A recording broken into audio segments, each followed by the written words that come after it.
किस से को लेकर? हाँ, वो क्षेत्र ही ऐसा है जहाँ विचलता होगी, कभी कोई अनुकूल होगा, कभी कोई प्रतिकूल होगा, पर उसी को सहने के लिए भजन किया जाता है। यदि आप भगवत स्मरण करेंगे तो आपको बल मिलेगा। हर बात सहने के लिए हमें बल चाहिए ना।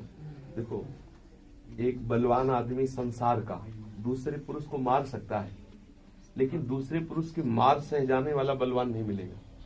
समझ आ रहा? दूसरे को हम गाली दे सकते हैं, ये हमारा बल काम कर सकता है, लेकिन जो गाली दे रहा है उसकी गाली हम सह जाए तो ये बल नहीं मिलेगा। ये बल भजन से मिलता है, ये दूध घी से नहीं मिलेगा। आप जितना भजन करेंगे तो आपको सहने की सामर्थ्य आ जाएगी। और भजन में वो बल होता है कि आप जैसे संकल्प करें कि हमारा परिवार सुख चैन से रहे, तो वो बल आपका काम कर जाएगा, वो सुख चैन पहुंच जाएगा। आप संकल्प करें कि हमारी कामनाएं पूर्ण हो जाए या कामनाएं निवृत्त हो जाए, तो वो भजन बल। जैसे हमारे पास पैसा हो तो हम कुछ भी खरीद सकते हैं, ऐसे हमारे पास भजन हो तो हम आई हुई विपत्ति को टाल सकते हैं, आए हुए रोग से लड़ सकते हैं, आई हुई समस्या का हम निवारण कर सकते हैं। जब भजन बल नहीं है तो जो हमारे कर्म वो हमको भोग देंगे ही देंगे। समझ में आया? जैसे दुश्मन सामने आ रहा है और आपको पता है हमारा दुश्मन और ये इस अस्त्र से मारेगा, तो आप उसको पहले मार दीजिए, तो आप विजय प्राप्त हो गए ना। ऐसे ही हमें पता है कि हमने पूर्व में ऐसे कर्म किए हैं, इस जन्म में भी और पीछे भी बहुत कर्मों के जन्मों के कर्म है, तो हमको पहले से उनको नष्ट करना है। एक ही उपाय है, भगवत नाम में अपार सामर्थ्य है, एक नाम में अपार सामर्थ्य, दूसरा कोई साधन का। ये जो अन्य साधन है ना, अन्य समाज में संतों के और भी बहुत से साधन है, वो सब शून्य है, और नाम है एक लगा के शून्य लगा दो तो 10 गुना बढ़ जाएगी, नहीं बढ़ जाएगी संख्या। जैसे हम 3 शून्य रख दिए, कोई महत्व नहीं, और 1 लगा दे तो महत्व हो गया ना, फिर 100 हो गया। अगर फिर 1 शून्य लगाए तो 1000 हो गया, 1 शून्य और लगाए तो 10,000 हो गया। वो अब शून्य का महत्व हो गया। हर साधन शून्य है और एक ही नाम बड़ा अंक है। आप नाम जब कीजिए, हर समस्या का समाधान इससे होगा। वो लोग जो झूठी बातें कहते हैं कि आप ये दान कर दो, ये पुण्य कर दो, ये छूछा, कुछ नहीं होने वाला इनसे।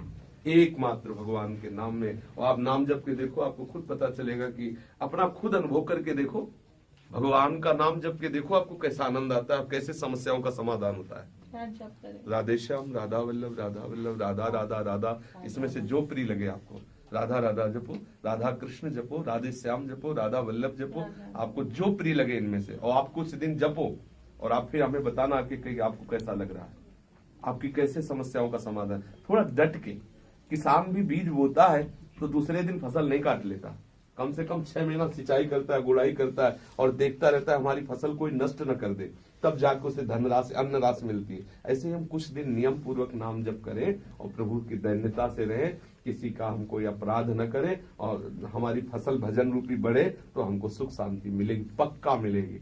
ये हम कोई पक्ष की बात नहीं कहते, हम तो कई बार कहा यदि हमें भगवान की शरण में सुख न मिलता तो हम खिलाफत कर देते कि ड्रामा है, सुख नहीं है। भाई जब हमें नहीं मिला तो हम क्या करें?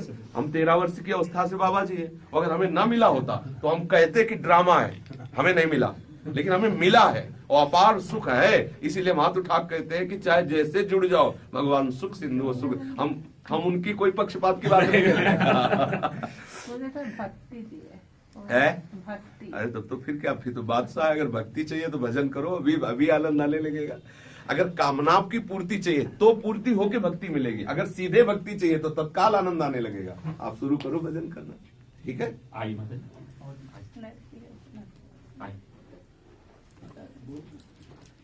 बच्ची है, लड़की, इसको बच्चा है।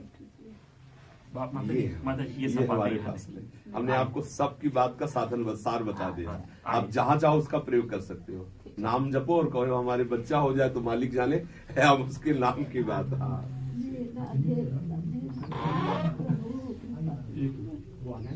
माता जी आ जाए।